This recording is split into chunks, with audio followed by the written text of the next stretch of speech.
नमन चरण में कर रहे अनुनय से कर जो कदम कदम बढ़ते चले मोक्ष महल की ओर कदम कदम बढ़ते चले मोक्ष महल की ओर। और अनंता अनंत सिद्ध परमेश्वरी भगवान की 1000 श्री आदिनाथ भगवान की 1000 श्री पार्श्वनाथ भगवान की 1000 श्री महावीर भगवान की आचार्य गुरुवर श्री विराग सागर जी महाराज की आचार्य गुरुवर श्री विशुद्ध सागर जी महाराज की कम 9 करोड़ मुनि महाराज की जय हो।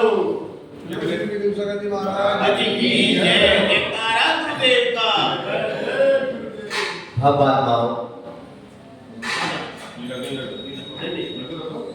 आज हम चल रहे हैं संसार में जिनवाणी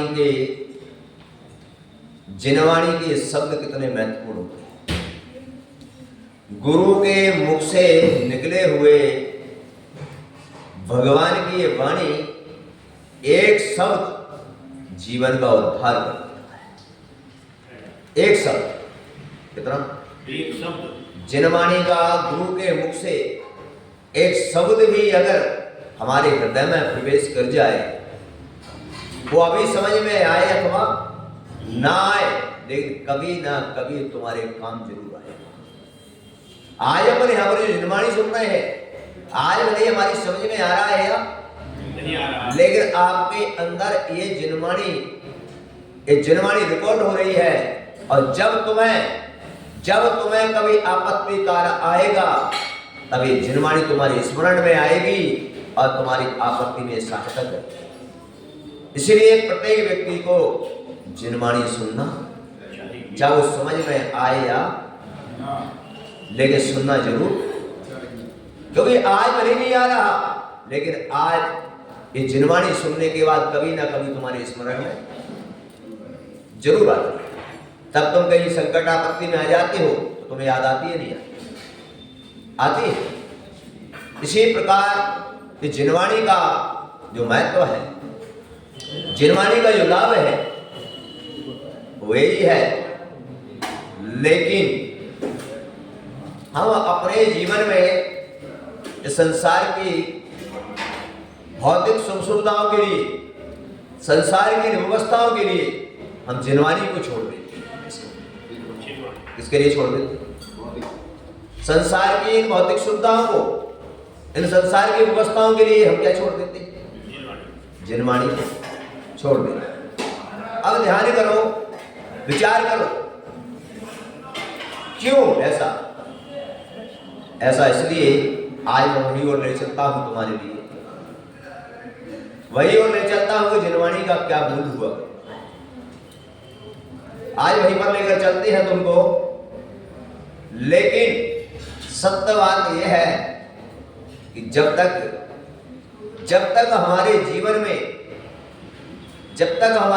में सम्यक रूपी धर्म की उत्पत्ति नहीं हो जाएगी, तब तक जिनवाणी में रुचि भी नहीं आएगी। कौन से धर्म की? सम्यक रूपी धर्म जब तक प्रकट नहीं होगा, जब तक जिनवाणी में रुचि नहीं आएगी। क्योंकि कई बार तुमको बताया मैंने कि यहां पर अपन लोग जो कार्य करते हैं, तो ये तो हमारे अंदर अगर स्वयं पर विश्वास नहीं है, स्वयं की आत्मा पर विश्वास नहीं है, तो अभी जब तक पर विश्वास है तब तक हमारा धर्म मिथ्यात्व के साथ है, इसके साथ। क्योंकि अभी किस पर है हमारा विश्वास? पर, निज पर विश्वास नहीं है। और जिस दिन निज पर विश्वास आ जाएगा उस दिन पर से हमारी दृष्टि हट जाएगी, और जब पर से दृष्टि हट जाएगी तो सम्यक प्रकट हो जाएगी। ये संसार क्या है? पर। ये दुकान क्या है? पर। ये धन दौलत क्या है? सब ये बीवी बच्चे सब क्या है? बोलो, ये सब अपने हैं क्या? लेकिन नहीं, इनको व्यवहार रूप में अपना मानते हुए, इस रूप में व्यवहार रूप में इनको मानते हुए, पर ऐसा अंतरंग में चिंतन भी करना कि मेरी आत्मा के अलावा मेरा कोई भी, ये अंतरंग का चिंतन है। किसका? इन सबको व्यवहार में अपना मानो, लेकिन अंतरंग में यही चिंतन करो कि मेरी आत्मा के अलावा मेरा कुछ भी नहीं है। ऐसा अंतरंग का चिंतन होता है। व्यवहार में सभी चीजों, व्यवहार में सारी चीजें मानी जाए। देखो कितना चिंता है।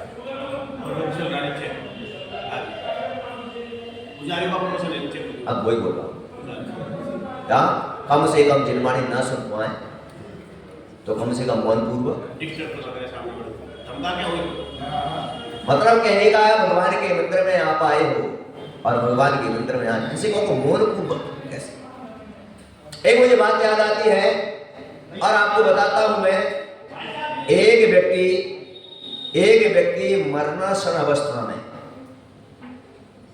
मृत्यु शैया पर लेटा हुआ। मरणासन अवस्था मतलब समझ गए ना कि कुछ एक या दो दिन या कुछ घंटों की जिंदगी बची है। कितनी? अंतिम समय उसको बोलते हैं मरणासन शैया। क्या बोलते? अपन कहते हैं ना, कभी तुम देखते हो, तुम भी कहते हो कि आज ये व्यक्ति एक दो दिन में जाने वाला है, बिस्तर पर पड़ा है, यानी मरणासन शैया पर लेटा हुआ है। और एक व्यक्ति उस मरणासन शैया पर लेटा हुआ, अब देखो मजे की बात, कहां पर लेटा है? एक दो दिन कुछ घंटों में ही जाने वाला है। उसको विदित है कि अब मेरी जिंदगी ज्यादा, अपन लोग भी देखते हैं कभी कभी ऐसा अपन को भी लगता है, लोग कह देते हैं कि अब मेरी जिंदगी ज्यादा नहीं है, अब मेरी सेवा करो। कभी कभी डॉक्टर भी बोल देते हैं, कि भैया अब इनको घर ले जाओ, इनकी बोलो, कभी कभी बोल देते हैं ना, इनको घर ले जाओ, इनकी सेवा करो। लेकिन अपन लोग क्या कहते हैं, डॉक्टर साहब कुछ और उपाय है क्या? कुछ और उपाय तो बताओ, क्योंकि तुमको हॉस्पिटल में तुम उसको मारना चाहते नहीं। और वो बिस्तर पर शैया पर लेटा, मृत्यु शैया पर लेटा हुआ व्यक्ति अपने, अब बताओ, जब ये विदित हो गया कि मेरी आयु है तो क्या करना चाहिए हमको? उस समय समाधि की भावना मानना चाहिए। किसकी? मानना चाहिए गरीब। ऐसा मन में विचार करना चाहिए कि अब मेरा कोई ऐसा उपाय बन जाए, अपने पुत्रों को बुलाकर ये बोलना चाहिए क्या कि मेरा अब आयु शेष नहीं है, ऐसा करो मेरे समाधि मरण करा दो, किसी गुरु के चरणों में लेकर चलो और मेरा समाधि, ऐसा भाव आना चाहिए। लेकिन कब आएगा? तब सम्यक तो हुआ था। कब आएगा? मिथ्यात्व के साथ जीना मेरे बारे व्यक्ति ये भाव लाएगा ही नहीं, लाएगा वो। उस समय मृत्यु शैया पर लेटा हुआ व्यक्ति ने अपने पुत्र को बुलाया और पुत्र को बुलाकर कहा कि बेटा, अब मेरी आयु पूरी होने वाली है, और बेटा अब जब मेरी आयु पूरी हो जाएगी तो मेरी जगह तू मेरा पुत्र है, और मेरा पुत्र होने के नाते अब तो मेरी उत्तराधिकारी बनेगा, और जब उत्तराधिकारी बनेगा तो मेरे आज्ञा का पालन भी क्या करेगा? मेरी आज्ञा का। तब पुत्र उपस्थित हो गया और पुत्र ने कहा, हाँ पिताजी, मैं आपका बेटा हूं और आपकी आज्ञा का मैं पालन करूंगा। आपकी आज्ञा का पालन करूंगा। पिता ने कहा बोल मेरी आज्ञा का। बोले हाँ पिताजी, आपने जिंदगी भर मुझे इतना बड़ा किया है तो मेरा भी ये कर्तव्य बनता है कि आपकी मरते समय में आपकी आज्ञा का, आपकी इच्छा को पूरा जरूर करूं। क्या आपकी इच्छा को, इतनी अच्छी बात है। अपन लोग क्या करते हैं, जीते जी तो पूरी नहीं करते, और व्यक्ति जब चला जाता है तो उसके बाद क्या करते हैं, उसके बाद बड़े बड़े करते हैं। और उसने कहा ठीक है पिताजी मुझे बताइए क्या आपकी इच्छा है, आपकी क्या मुझे पालन करना है। वो व्यक्ति ने कहा बेटा,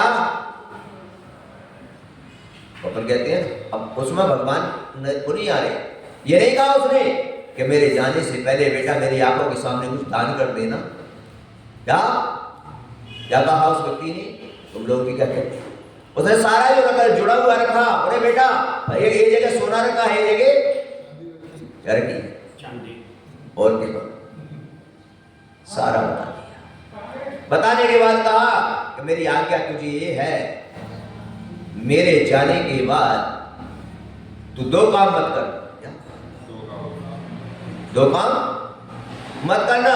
लड़का बड़ा खुश हुआ तो मुझे कोई अच्छी बात, जाते समय मुझे अच्छी बात बता के जाएंगे। और उसने कहा दो काम मत करना। बोले क्या? बोले ध्यान रखना, एक कभी जिनवाणी मत सुनना।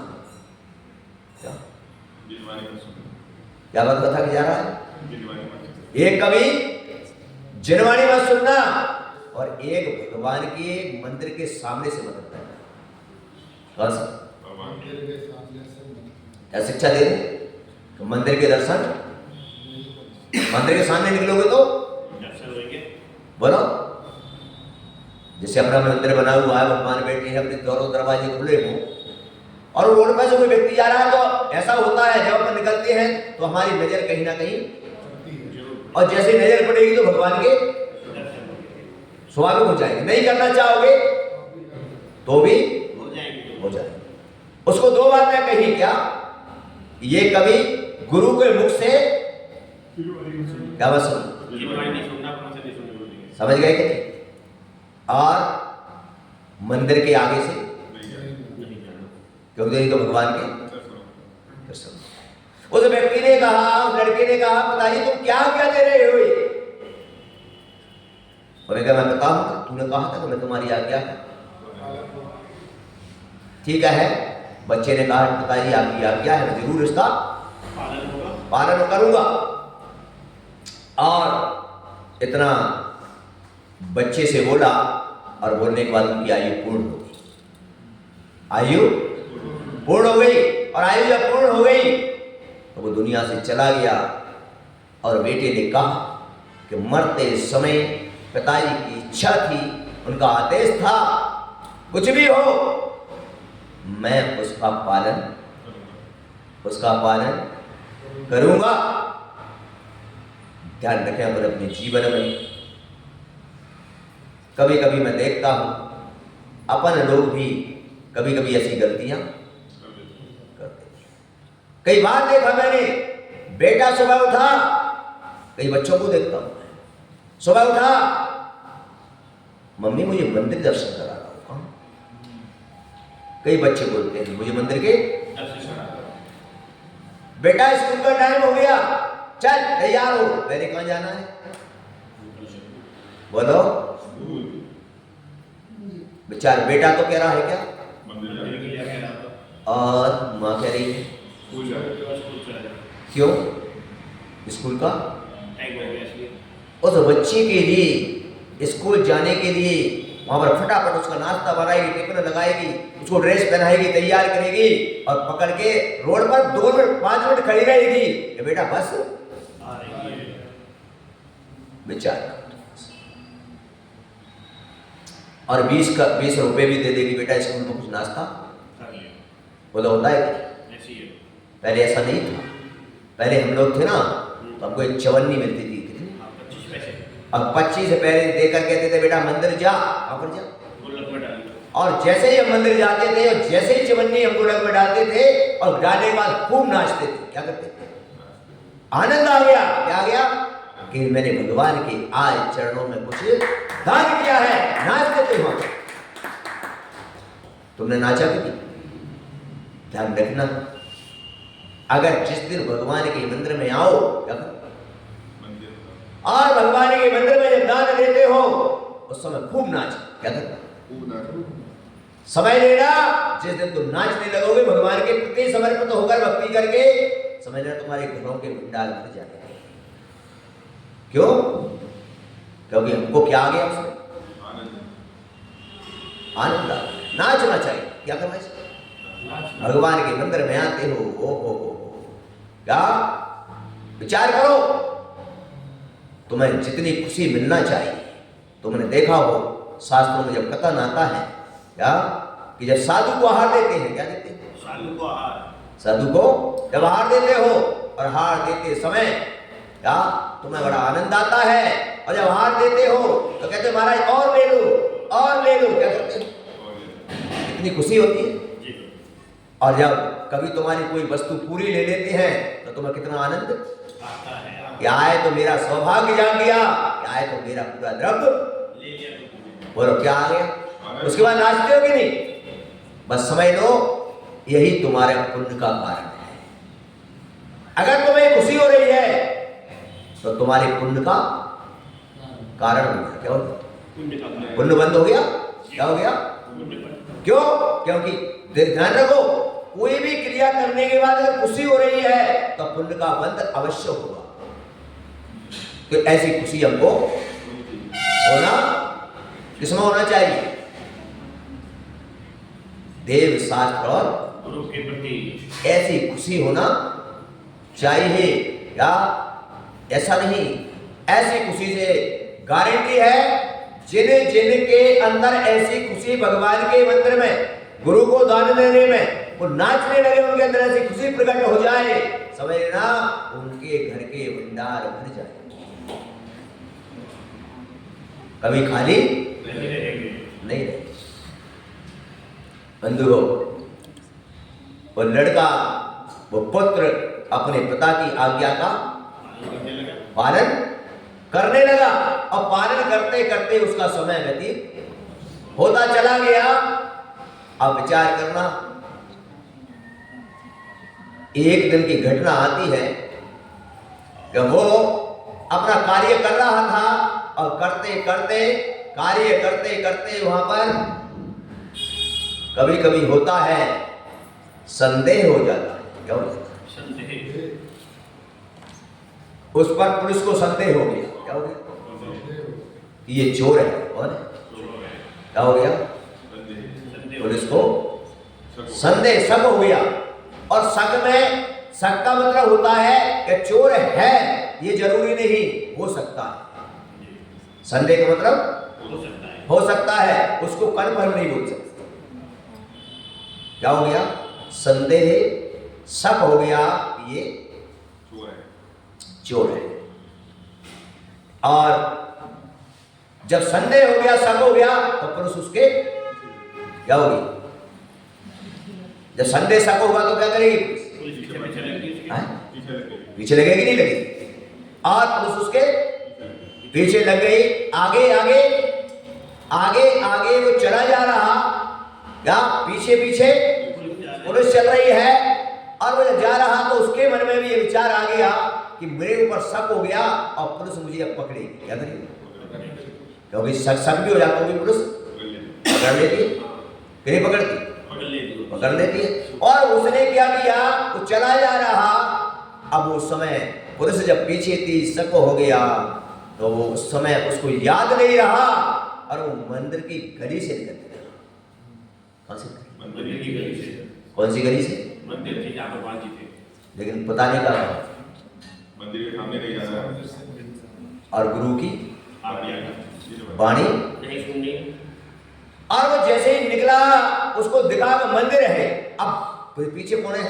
अब दूसरी गली में कब आ? गली तो वही है, पार तो अब दूसरे कोई गली नजर नहीं आ रही। और चला, उसको याद आ गई कि मुझे पिता की आज्ञा दी है और मैं उनका पालन करूंगा। तुरंत उसने आंख बंद की और कानों में उंगली लगाई। क्या लगाई? आंख क्या? मैं मंदिर के आगे से आंख बंद करके निकल जाऊंगा और मंदिर में जो उपदेश चल रहा है, भगवान की जो जिनवाणी चल रही है, वो मेरे कान में चली जाएगी। इसलिए वो दोनों क्या लगाई? किसके? पिता की आज्ञा का क्या करना है? पालन करना है। बंधुओं, वो निकलता है, आंख बंद करता है, एक पत्थर पर उसकी ठोकर लग जाती है पैर में, और पैर में ठोकर निकलते ही दोनों उंगलियां कान से क्या हो गई? क्या निकल गई? जब ठोकर लगी तो उंगली निकल गई, और उंगली निकली और आंख भी खुल गई। बस इतना उसने किया। अब बाप सुनेगा नहीं, पिता की आज्ञा है। किसकी आज्ञा? पिताजी की आज्ञा है। लेकिन दोबारा उसने उंगली लगाई, जैसे ही उंगली निकली तो एक शब्द जिनवाणी का उसके कान में पड़ेगा ना। कान खुला है तो कान में आवाज तो जाएगी कि नहीं जाएगी? जाएगी। और कान में शब्द चला गया और आंख जब खुली तो भगवान का दर्शन हो गया। होगा वो अब आप उसने आंख बंद की और कान में उंगली लगाई और आगे निकल गया। आगे निकल गया, और आगे जब निकल के पहुंच जाता है तो शक के आधार पर पुरुष उसको पकड़ लेते हैं और पकड़ के राजा के दरबार में बंधु हो विचार शब्द का जिनवाणी के कानों में आते हैं। किसमें? भगवान का दर्शन। जिनवाणी के शब्द जो कान में आते हैं, उस समय उपदेश चल रहा था और उपदेश में कह रहे थे कि देवों के कभी पलक नहीं झपकते। देवों के कभी पलक नहीं झपकते, देवों की छाया नहीं पड़ती। क्या? और जो एक बार बोलते हैं देव, वो वापस वो शब्द बोलते अपने जैसे नहीं होता। देवों में जो एक बार तो बात निकल गई फिर वो पूरे जीवन दोबारा आती ही नहीं। सब उसके कान में प्रवेश हो गए ना। कब? उंगली निकलते ही। अब वो तो आज्ञा का पालन कर रहा था, लेकिन वो शब्द उसके अंदर चले गए, वो भूल गया। लेकिन मैंने तुमसे कहा ना कि जिनवाणी अभी समझ में आए, और लेकिन कभी ना कभी समझ में, और जब समझ में आएगी उस समय तो बहुत बड़ी समस्या से बच जाओ, बहुत बड़े संकट से बच जाओगे। आए तुम्हारे ऊपर जो संकट लहरा रहे हैं, संकटों से तुम नहीं बच पा रहे हो, उसका कारण यही है कि हमारे अंदर जिनवाणी नहीं है। अरे तो साथ कौन देगा तुमको? साथ? क्योंकि ये तो संसार के सब लोग स्वार्थी हैं। ये तो संसार के सब लोग, ये तो अच्छा समय आने पर सब तुम्हारे हैं और बुरे समय आने पर सब पराए हैं। कोई साथ बोलो देता है? बताइए, देता कोई साथ? कोई साथ नहीं देता। जिसके साथ तुम 7 फेरे लगा कर आते हो और तुम्हारी जब बुरी आपत्ति आ जाए, तुम्हारे पास कुछ ना हो, तो पत्नी भी कहती है हम क्या करूंगे, तुम रिजेक्ट हो। तो वो मतलब के क्यों? स्वार्थी है संसार। क्या?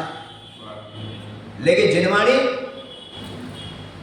जिसके पास है, तो जिनवाणी उसका हमेशा साथ। अब ध्यान रखना, कभी भी आपत्ति के समय में जिसके पास जिनवाणी होती है वो चिंतन कर लेता है तो उसको कोई क्या फर्क पड़ता है? बोलो। और जिसके पास जिनवाणी नहीं है, इसीलिए ओ व्यक्ति को पकड़ लिया और पकड़ के राजा के दरबार में पहुंच गया। राजा ने कहा तुमने चोर हो? बोले कौन कहता है मैं चोर? कौन कहता है मैं चोर हूं? राजा ने उसे पूछा पर कोई गवाह सबूत ना कोई गवाह था, ना कोई सबूत था, ना कोई उसके ऐसे कोई ऐसा कोई प्रूफ पाया गया कि ये चोर है। अब उसको चोर घोषित कैसे किया जाए? कर नहीं सकते। लेकिन राजा ने कहा कि शक के आधार पर, शक के आधार पर तुम्हें पकड़ा गया है। तो कुछ कानून की ऐसी व्यवस्थाएं होती हैं कि उससे कुछ निकलवाने के लिए कुछ ऐसी व्यवस्थाएं की जाती है कि जिससे कि ये, और अगर उनकी व्यवस्थाओं के अंतर्गत अगर उससे नहीं निकलवा गया तो उसके लिए छोड़ दिया जाता है कि तुम सही हो, तुम्हारे पास कोई। इस प्रकार राजा ने उसको बुलाया और राजा ने कहा कि तुम्हारे लिए तुम नहीं हो चोर, लेकिन फिर भी शक के आधार पर पकड़ा गया है, तो कुछ तुम्हारी परीक्षाएं। राजा ने एक कृत्रिम स्वर्ग बना रखा। कृत्रिम स्वर्ग जानते? बनावटी एक कृत्रिम स्वर्ग बना रखा था, और कृत्रिम स्वर्ग के अंदर में उसने सुंदर सुंदर देवांगनाएं, सुंदर सुंदर स्वर्ग जैसे सारे सुख, और उस व्यक्ति को बेहोश किया। क्या किया? और बेहोश करके उसको स्वर्ग में वहां पर छोड़ दिया, स्वर्ग में। और स्वर्ग में जाकर वहां पर जैसे ही वो होश में आया, जैसे ही वो होश में आया, उसने देखा, ओहो मैं तो स्वर्ग में आ गया। मैं तो वहां देवांगना नृत्य कर रही है। क्या वहां पर सारे जो सुख होते हैं, सारे सुख वहां पर। और उसने देखा कि शायद हो सकता है कि मैं मध्य लोक में जो था, हो सकता है कि मेरा मरण हो गया और मैं स्वर्ग में वहां पर आ गया, स्वर्ग में आ गया।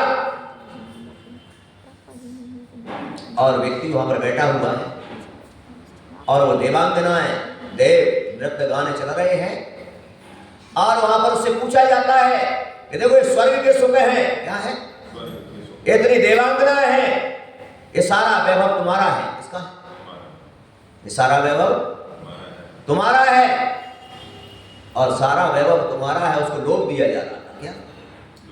कृत्रिम स्वर्ग था, उसकी परीक्षा हो रही थी, लोभ दिया जा रहा था। तब उससे कहा कि बस तू ये बात बता दे, क्या कि सत्य बात बता दे कि तू साधारण मनुष्य है, अच्छा मनुष्य है, तू चोर है। क्या है? चोर है नहीं। बात समझ में आ रही? क्या है? चोर है नहीं। और अगर तू ये बात बता देगा तो ये सारा वैभव, सारा स्वर्ग का सुख तुझे मिल जाएगा। मन में तो आता है कि नहीं आता? तो तुम भी क्या कर रहे हो? एक कृत्रिम स्वर्ग है तुम्हारा। क्या? इस कौन सा स्वर्ग? यानी वहां पर जो कहा जा रहा है वो स्वर्ग बना रखा था, जिसमें बढ़िया बढ़िया देवांगना है, वहां पर मणि लगी हुई है, हीरे मोती लगे हुए हैं, और वहां पर क्या कोमल सैयाएं बनी हुई है। वहां पर हो स्वर्ग के सुखों का अगर पूछना ही बंद हो। उस व्यक्ति ने बार बार पूछा, उसने विचार किया कारण क्या है, और जब बार बार पूछने पर उसको वो जिनवाणी के शब्द जो सुने, ऐसा जिनवाणी के शब्द वो उसको याद आ गए। क्या है?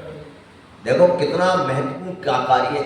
आप सोचो जरा, कितना बड़ा एक शब्द जिनवाणी का, भगवान का दर्शन कितना महत्वपूर्ण है। और अपन लोग ऐसे भगवान के समूह स्वर्ण को छोड़कर क्या करते हैं? कौन साथ देगा तुम्हारा? बताओ। ये संसार में कोई भी तुम्हारा साथ देने वाला नहीं है, क्योंकि संसार तो स्वार्थ का है। उस समय उसको याद आया, और याद आया जब, तो उसने कहा कि मैंने तो सुना था कि देवों की पलक नहीं झपकती, और इनकी तो बार बार क्या हो रही? इनकी तो बार बार मैंने सुना था कि देवों की छाया इनकी तो, और जो एक शब्द को बोलते हैं देव, वो बार बार, ये तो बार बार बोल रहे हैं एक शब्द। क्या? वो समझ गया कि मुझे चोर साबित करने के लिए यहाँ पर एक कृत्रिम स्वर्ग की रचना की गई है, और उसने 1000 बार पूछा, सारा प्रलोभन दिया, सारे स्वर्ग सुखों का लोभ दिया, लेकिन उसने कहा मैं चोर नहीं। क्या कहा? चोर नहीं, मैं चोर नहीं। सारा प्रयास करने के बाद राजा के पास वापस ले आया गया। और राजा के पास वापस ले जाने के बाद राजा से कहा, वहां पर जो पुरुष जो थे, जो परीक्षा कर रहे थे, उन्होंने कहा सारे प्रयास किए, सभी प्रकार की, लेकिन ये निर्दोष है, चोर नहीं है। राजा ने उससे कहा, भाई हमने शक के आधार पर तुझे पकड़ा, और शक के आधार पर पकड़ने के बाद तुम किसी भी प्रकार से कोई भी सबूत या किसी भी प्रकार का कोई ऐसा हमारे लिए तुम्हारे प्रति ऐसा कोई भी सबूत नहीं मिला, इसलिए आपको बाइज्जत बरी किया जाता है। क्या किया जाता है? तुमको बाइज्जत छोड़ा जाता है। विचार करना थोड़ा सा बंधुओं, संसार के इन जीवों के लिए, इसलिए उपदेश में बताया जाता है, निर्वाणी में बताया जाता है कि कैसे हम संकटों से, बोलो, अगर वो जिनवाणी के शब्द नहीं होते तो क्या होता भाई? वो बोलता कि मैं चोर हूं और फांसी पर, लेकिन और उसके मन में जैसे ही राजा ने उससे कहा तुमको छोड़ा जाता है, और जैसे ही वो चोर ने विचार किया, ध्यान रखना वो चोरी ही था। कौन था? उसका पिता भी चोर था। कौन? उसका पिता भी चोर था, और उसने इसलिए उसको मना किया कि तू मेरा बेटा है, मैं चोरी करता हूं, तू भी चोरी करेगा, और तू जिनवाणी अगर सुन ली, भगवान के दर्शन कर ली, तो चोरी करना। इसलिए क्या दो डोरी दी उसको। क्या समझ में आ रही है ना बात? वो चोर था, और उस व्यक्ति ने, जैसे ही राजा ने उसको कहा कि तुमको बरी किया जाता है, छोड़ा जाता है, वैसे ही वो व्यक्ति ने विचार किया कि जिनवाणी के इन शब्दों ने मेरी जिंदगी बचा ली। क्या बचा ली? सोचो अब जरा, तो इतने बड़े संकट से मुझे पलट कर आया राजा के पास, और राजा से कहा, राजा साहब मैं आपको यह सत्य से परिचय कराना चाहता हूं। क्या देखिए अब क्या महत्व है, क्या गजब की बात है। एक चोर, इसमें परिवर्तन होने जा रहा है। एक चोर में, इसमें अपन तो चोर नहीं है ना, किसमें परिवर्तन हो रहा है अब। और उसने राजा से कहा कि आज सत्य से परिचय कराता हूं। राजा ने कहा क्या बात है भाई, तुम तो बिल्कुल सत्य पर हो, तुम तो बिल्कुल चोर हो ही नहीं, तुम तो सज्जन पुरुष हो, जाओ। नहीं राजा साहब मैं सत्य से परिचय कराता हूं। बोले बोलो क्या है? राजा साहब अगर कहा जाए तो इस नगर का अगर सबसे बड़ा कोई चोर है तो मैं, लेकिन मैं चोरी करता हूं तो आज तक मैंने कोई निशान नहीं छोड़े, मेरे प्रति कोई गवाह सबूत नहीं है, इसलिए आज तक मैं पकड़ा। सत्य अगर कहा जाए तो सबसे बड़ा चोर कौन? तो राजा ने कहा हो ही नहीं सकता, ऐसा हो ही नहीं सकता। बोले क्यों?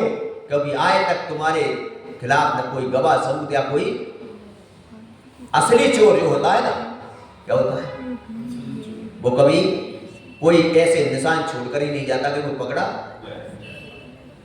राजा ने कहा बोले जितने भी यहाँ के चोर हैं ना, जितने भी गांव में नगर में जो चोर हैं, जो तुम्हारी जेल में भी बंद होंगे, उनसे पूछ लो कि सबसे बड़ा चोर कौन है, क्योंकि वो सब इसके अंडर में रहते थे। किसमें? राजा ने कहा ऐसा सत्य बोलने वाला चोर ने कहा, लेकिन मैं आपको एक कहता हूं कि जिन वचनों ने, जिनवाणी के शब्दों ने मेरी जिंदगी बचा ली, क्या, और आज से मैं चोरी का त्याग करता हूं, आज से मैं चोरी नहीं करूंगा, और आप मुझे आज्ञा दो, मैं जाकर जिन मुनि के चरणों में जिन दीक्षा को धारण करूंगा और अपनी आत्मा का कल्याण करूंगा। यार सोचो, जिनवाणी के शब्द कितने काम के हैं। बोलो, एक चोर का हृदय परिवर्तन हो गया। जो सबसे बड़ा चोर था उसका हृदय परिवर्तन हो गया और उसने चोरी करना छोड़ दिया और उसने विचार किया, राजा से कहा कि जो जिनवाणी का एक शब्द मेरी जिंदगी को बचा सकता है, और मैं जिनवाणी मां के अगर चरणों में चला जाऊं और जिनवाणी को मैं अपने जीवन में धारण कर लूं तो मेरी जिंदगी में क्या कुछ नहीं हो सकता, मेरा जीवन में मेरा कल्याण होगा। विचार, ऐसी जिनवाणी अपन को भी क्या करना है, धारण करना है।